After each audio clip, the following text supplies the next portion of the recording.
and welcome everyone. Thank you for coming. I also want to thank the NWDC organization, which I'm proud and honored to be a part of.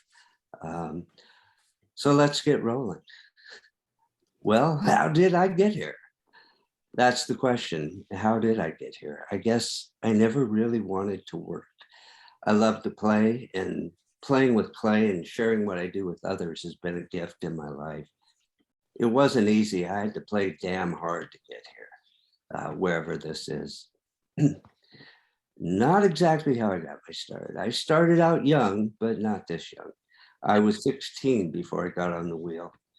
Um, I had no idea what clay was as a child, but I loved playing in the mud. Fire was also a favorite pastime of mine as a child. No, I didn't burn down the house, but I was on the path and a good talking to by the fire marshal, and my father's belt got me straightened out pretty quick. My earliest memories when I wasn't starting fires um, was my time spent on the beach, Huntington, Laguna Beach mostly, playing in the ocean and building sand castles. Castles, the castles in my head were very different than the ones that I made, but I loved them all just the same. And I mentioned Laguna Beach because we went there often, and every time we'd go, we'd visit the pottery shack. My mother would purchase pieces to add to her apple pattern dishes, which I own now and use every day. Um, we always went to the beach first, so I'd be worn out and wouldn't run through the place like a 5-year-old in a china shop. This is where I first saw pots being thrown on a potter's wheel. And in my mind, I still see an old woman sitting at a kick wheel turning pots, which kept me entertained while my mom and sisters did their shopping. We moved from Southern California to Tucson, Arizona, and it was a beautiful place, not much mud, mostly dirt and sand. In 1964, we moved to Bellevue, Washington, which has a whole new and different environment to discover. There was plenty of clay to be found, and I loved carving sculpture in the cliffs and ravines. Obviously, this is not Bellevue, and these are obviously not my sculptures, but I thought it was a great photo just the same. So where are the pots? I promise they're coming. In 1972, at the age of 16, I met my mentor and lifelong friend, Ragnar Reinholsten, who sadly passed away in 2014. Ragnar was teaching ceramics at Sammamish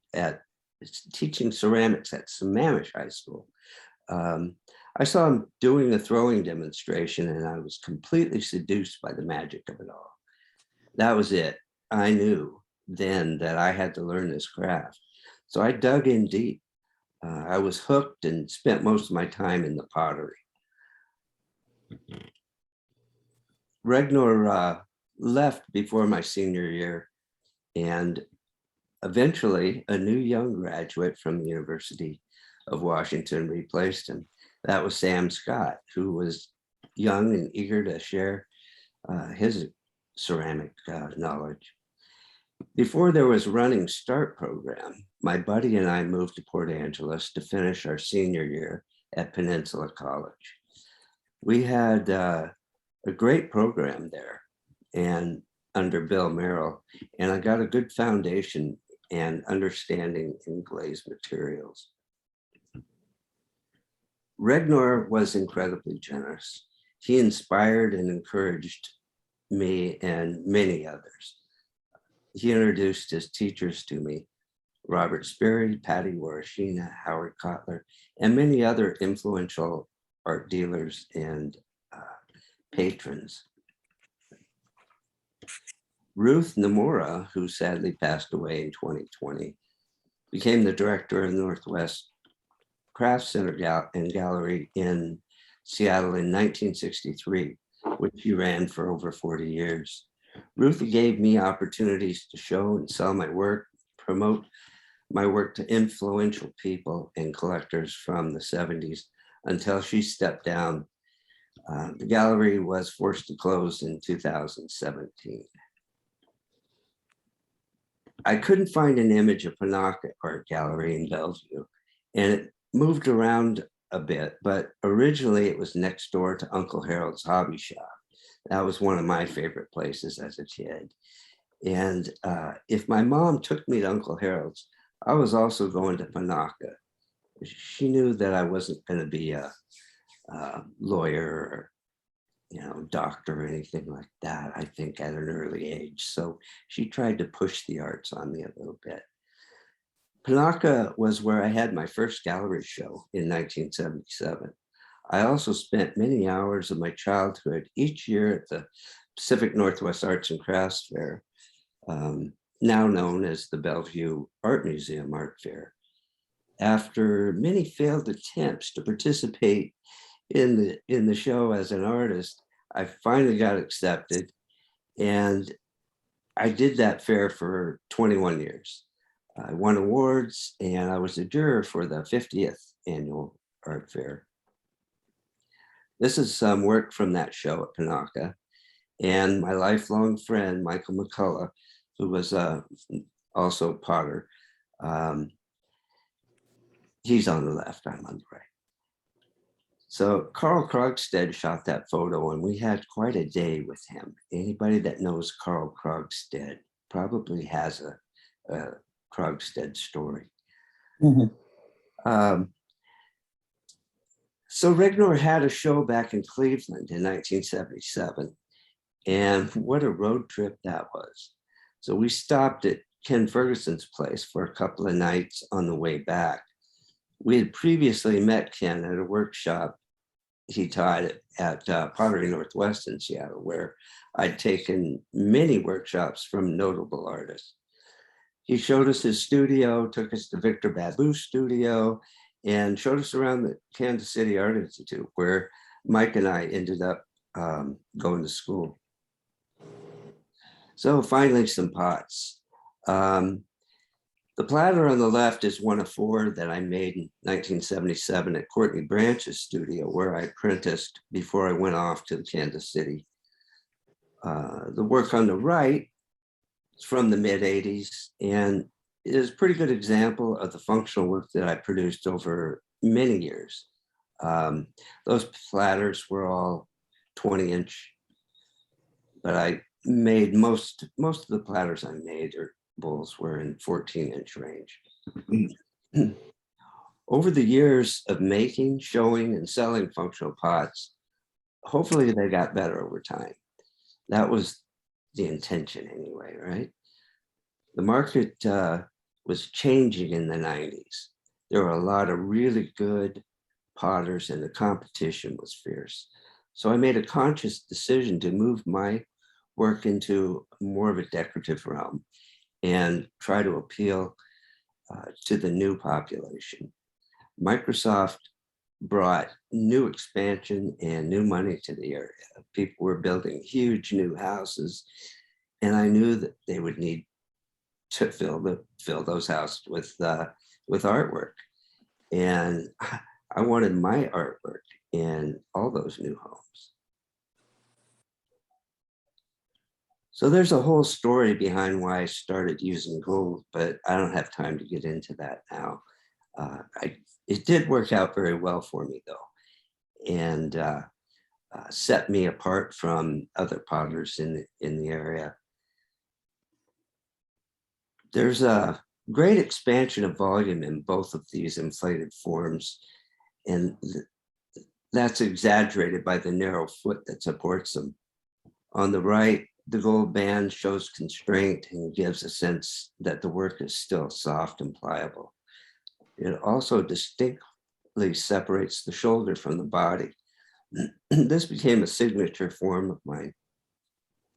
And my use of gold luster started out as simple bands on the rims of pots, and then progressively became more and more until I went all in. So like this golden apple, this was the original one from a show at the Northwest Craft Center, and it's about 18 inches across. I had done several others, mostly smaller versions. I like working big, but big is a relative term. This stoneware jar with porcelain texture, black stain, and my Running Man motif with gold luster is about 28 inches tall. And the vessel on the right has a knockdown texture with copper luster, which gives it sort of a rubbed copper penny effect. And that's about 19, 20 inches across. This gold vase is a favorite of mine and has a crackle effect with gold luster over black luster. The vase on the right with the platinum has an undulating rim that lends a softer, more fluid quality to the work. The rim treatment picks up or accents the line quality, separating the shoulder from the body. The tightness of my work, which I'd always strive for, was beginning to loosen up here. Okay, well then, back to tight again. I jump back and forth quite a bit. I love making teapots, but they can be challenging in multiple ways. And little shout out here to Tom Holt, who photographed most of my work up until things went digital. Back to marketing. One of our founders for the NWDC and a dear friend, Bob Sperry, had told me one day that if you hang something on the wall, it changes people's perception. It's no longer seen as a platter to serve food, but becomes a piece of artwork to contemplate. So these are examples of fertility plates that were very popular for me. This moon platter has surface texture that would not serve well for serving food, so it really belongs on the wall. It also has an optical effect that you can't capture in a photograph. When you view this from one side, it's dark, and as you move to the other side, it becomes lighter progressively, and it's really a wonderful effect. I never gave up on functional pots. I have a love for all kinds of ceramics, and that's a love that will never fade. Both of these teapots have gestural qualities. They're functional and visually well balanced. There's no brushwork, texture, layered glaze, or luster enhancements to distract the viewer's eye. So the form must be strong, and the added components must also be in proportion in order to complete these pieces successfully.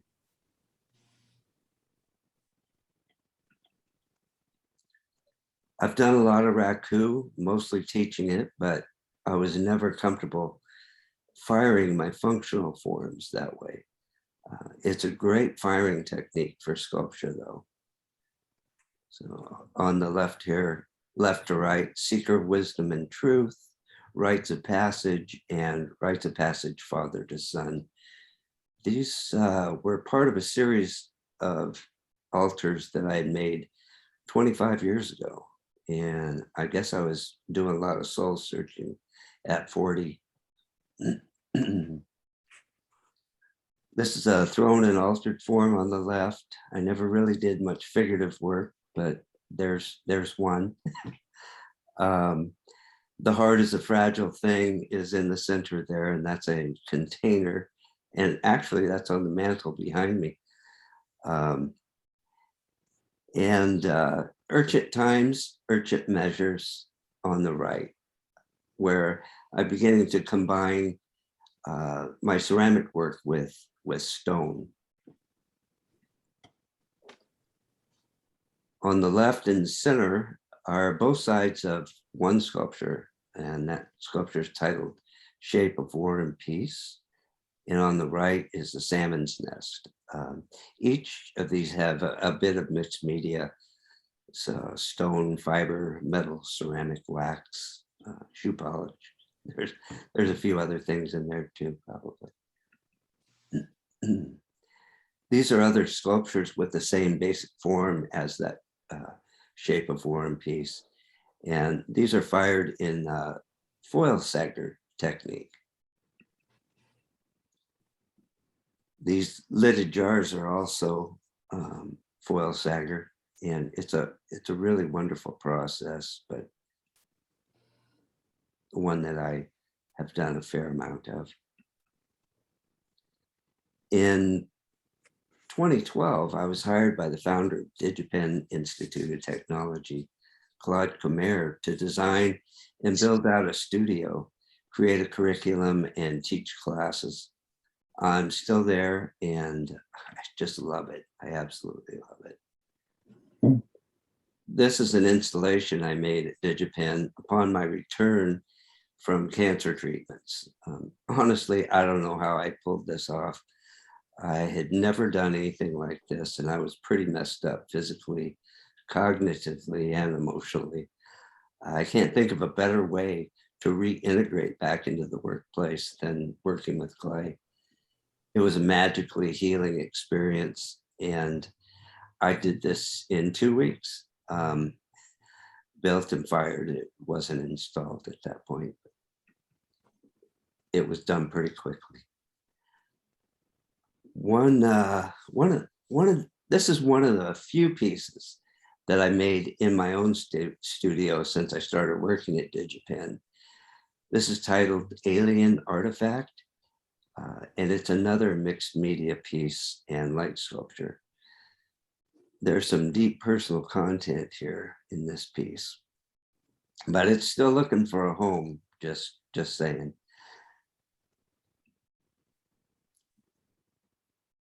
These are more calming, pleasant luminaries. Hand-built electric lamp on the left and wheel-thrown porcelain on the right. The gold foil on the bottom was used rather than gold luster that you've seen in most of the other work that I've shown you. I did a series of musical icons. These were low-fire earthenware, initially hand-cut stencils fixed to a plate and sandblasted. I was trying to get these done for show at the Northwest Craft Center, but my hands were killing me from cutting these things out with an X-Acto knife. I was complaining about it to a friend, fellow potter, and also Northwest Designer Craftsman member, Lauren Lukens. When he looked at me and he said, you know, you could have those done at a print shop. Well, let me tell you, it's good to have smart friends. Instantly, I was able to get way more detail with the laser cuts. And I'm not sure that that's necessarily a good thing, but it's still a very time-consuming process. But I really love Jimi Hendrix. I love the way he came out. And Bob Marley is also one with a lot of detail. I did 3 Marilyn Monroe plates, black and white, white on white, and this red one was requested by my daughter. And these were hand cut. That was some of the original, that and the linen pieces. I had to do the cake, Elvis, and he had to be on gold. So this is gold on porcelain and also hand cut. The curator from Safeco Insurance Company saw a platter like this in a show at the Northwest Craft Center and offered me a commission for their corporate art collection. It was a simple commission. 13 20-inch plates, gold center, black rim. But as most of you know, a commission is an open invitation for disaster. My 20-inch torn edge platters never cracked until I took that commission. I made over 50 platters to fill that order. I was plagued with cracking at all stages of the process, and it was killing me. I tried everything to make it stop. Finally, I called Bob Sperry for help, and he simply said, Ken, make the cracks work for you. Wow, what a revelation. It was like he was giving me permission to be an artist. I had to stop thinking like a potter and put on my artist hat. Well, I got the 13 platters done, and then I had a slew of blank canvases to play on. So that's exactly what I did.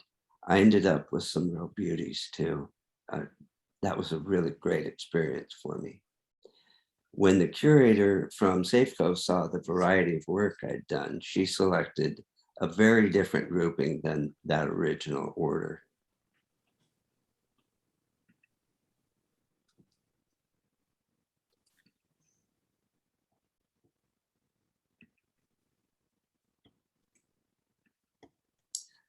So if you look at the rim on this one, you'll notice that the torn edge is not ragged. I began compressing the edges with plastic, and it changed the look that I initially was going for, but I had much less cracking. And honestly, I prefer less cracking. I'll take the cracks if they come, but I'm not promoting them at this point. So those were a few of the plates or platters that I did for that series, but only a couple of those went into the Safeco collection. These next platters came later when I started making the centers smaller and the rims wider to accommodate glazed trailing decoration, adding a textural element and taking advantage of the luster's ability to reflect the surface that it's applied to, whether gloss or matte. The center of this piece is an impressed design done with a small tool called a dragon scaler. The rim is platinum luster over textured fake ash.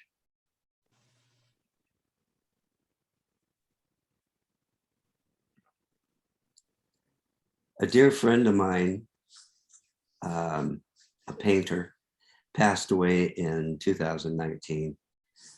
I was teaching him ceramics, but I think he was teaching me much more. His spirit inspired me to make these plates and to take chances, be fearless. So that's what I've tried to do.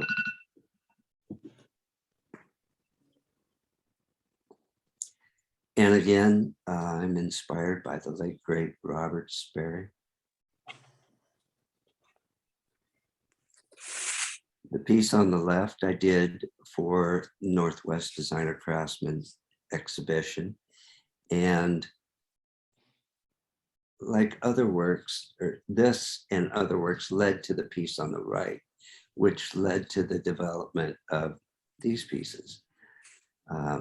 This work is unquestionably influenced by Sperry's work, but I'm very comfortable with that. I loved Bob and I loved his work. To this day, I love his work. I can't help but be influenced by it. I have a few pieces around here I look at all the time. My favorite things, favorite pots. So yeah, I make no bones about it. I've been working with this form for about 6 years now. When I look back at this work, I see that it kind of relates to work that I was doing in the 90s. Like this jar here. The crawling was unintentional, but I took advantage of the defect, and what a blessing that was. I love this piece. I wish I owned it. I wish I knew where it was at least. So a friend asked me one day if I was afraid of color. And my response was a defensive no, but I felt like it was a challenge. So I introduced color into the black and white series of work that I'd been that I've been doing. And I transitioned quite successfully, I think. I do like a challenge.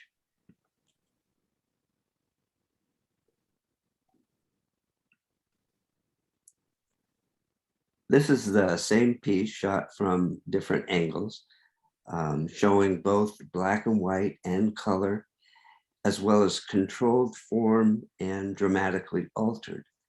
I think this piece displays where I've been and where I'm going with my work. This is called Trauma.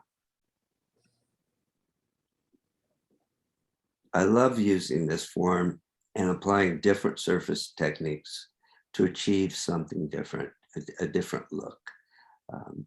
These are all low fire alternative firing techniques: electric oxidation, gas reduction, foil sagger, pit firing, luster, overglaze, you name it, and combinations of the aforementioned.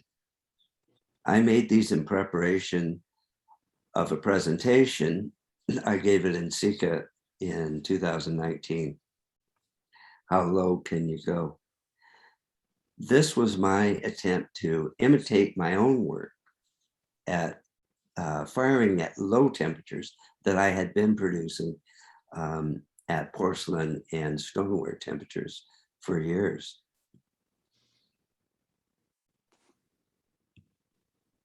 I went to China a couple of times. Thank you to my dear friend and fellow member of NWDC, Cheryl Gwynn, who facilitated this for me. I led a group in 2005, and I went along with the Archie Bray group in 2010. We exchanged with our Chinese counterparts in many ways. I was fascinated with I Ching teapots before I went there, but I was absolutely consumed with them after visiting I Ching, meeting some of the masters and working alongside some of the factory workers who are phenomenal craftsmen. China is amazing. The country is so steeped in craft.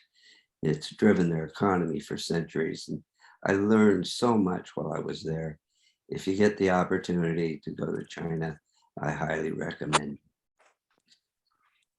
Very interesting. So these are teapots that I've made that were inspired by those lovely I Ching teapots. If you drink tea or anything for that matter, you need a cup. So here we have cups. I was asked by the NWDC to make a presentation gift for Lloyd Herman. And after many attempts, I finally got one I was comfortable gifting to our living treasure, Lloyd. So I've made a lot of cups, but for years I didn't make any. They take a lot of time and are generally undervalued. Most potters have a signature cup or a mug, but I get bored making the same thing over and over. So I like to mix things up, try new things. I think this is how we discover new things and grow as artists. These are hand-built, fairly recent cups. So I'm always conflicted about the work that I'm comfortable making, which is tight craftsmanship, and the work that I've always admired and wanted to make, but never felt secure about. Well, I'm out of the closet now. It's taken a lot of work and a lot of time, but I'm happy that I'm able to do some of the work that I've always wanted to do. I made this piece at Bellevue College. This might have been the beginning of that. I taught there in their continuing education program for a few years. This piece was inspired by a visit that I had with Chuck Hines. We did a trade, and I came home with a nice tea bowl. I didn't see him work, but I saw his tools, which were just a few sticks and a knife. I mean, I love the texture that he achieved and the simplicity of the forming method. So I thought I'd give it a go. And I found great pleasure in the process. And to this day, one of my favorite cups to drink from. I broke it, but I've mended it and still use it. On the left is an extruded vessel, textured and altered. And on the right, slab built vessels. That was 2017. This work is fairly recent. It's, within the last 3 or 4 years, and maybe more recent than that. I don't know, but I think you can probably see a change occur in the way I'm approaching clay.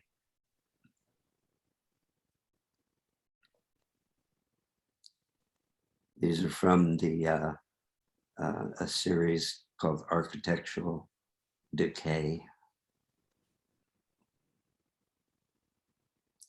And those are maybe 10 inches or so. I like working bigger. And these pieces are quite a bit bigger now.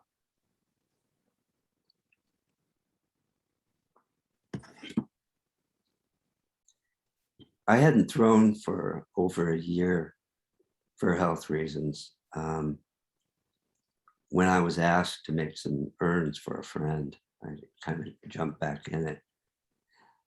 The jar on the right was purchased by John Ballard to add to his amazing collection of American studio ceramic pottery. He now has over 1,000 works that are a future bequest to the New Orleans Museum of Art and LSU Museum of Art. The one on the right was part of the original commission that inspired these pieces, and that piece was sent to Japan. These are smaller works that I was able to do for my online class that I taught during the COVID pandemic, which we are still dealing with, sadly. At the time, 2 to 3 pounds was about all I could handle. I was having a pretty rough time, but I made all the classes and got through them. This one's a little bit bigger, but not much. This one's maybe 8 or 9 inches. I really do prefer working larger when I physically can. And I pushed myself to make these pieces on a good day. They're very thick and heavy. These are about 17 inches tall. This is new work. These hand-built forms came about following a demonstration that I did during my online class. And these are the first ever soda-fired pots. I'm really excited about them. I owe a big thank you to Miles Strusniks for inviting me to fire in his kiln, and to Rita Zaki for inviting me to slip coat my work in his studio prior to loading.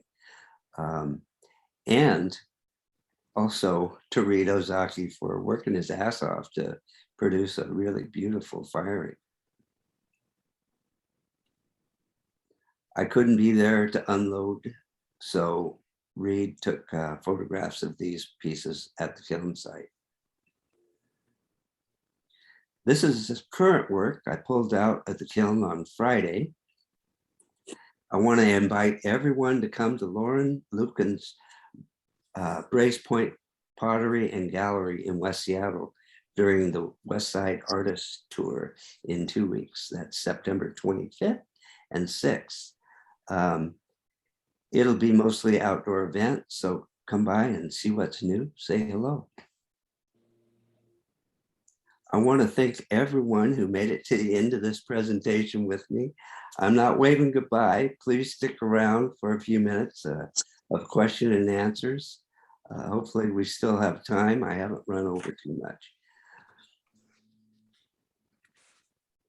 I'm gonna turn it back over to Lois Harbaugh now. So thanks again and take it away, Lois.